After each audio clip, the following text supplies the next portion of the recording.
Good morning mga kaitumuto. Amon second unit sa among layers dire sa Itlog Moto Farm.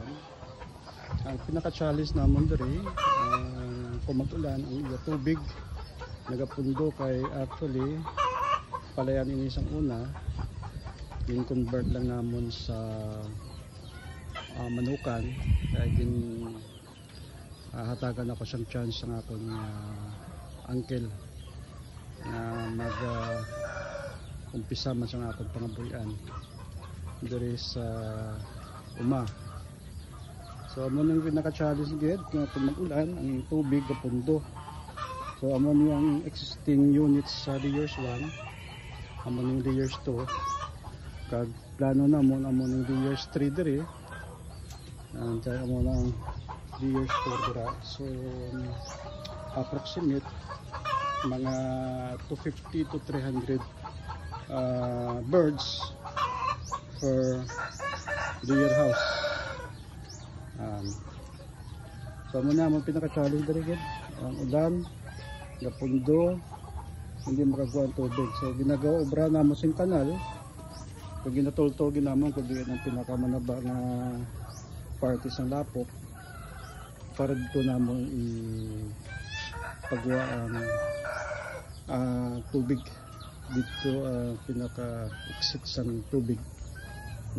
So amo ni siya kapundo ng tubig kinaaga subong niya gid obra ko sing isa ka imaginary line nga kanal padako namon na sa ulihi nga maglapad sa tupit para hindi permi mag bara ang kulang maano dira ang tupit ni siya. So pakadto diri so ang plano ko dira na side buho utangan ko siyang kanal pakadto diri. So ang kapondo dira makadto dira sa ubos pakadto dito sa another exit, tapos ang isa ka exit diri dito man sa other side.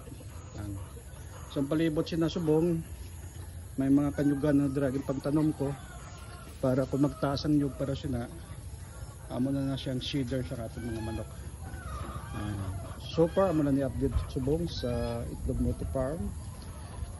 I-update ko lang kamo kasi makakuha man kamo idea or suggestion para sa kung kamo magmanok o kung may manukan na kamo pa-suggest mo kamo sa akon kung ano ang mas maayo gid obrahon.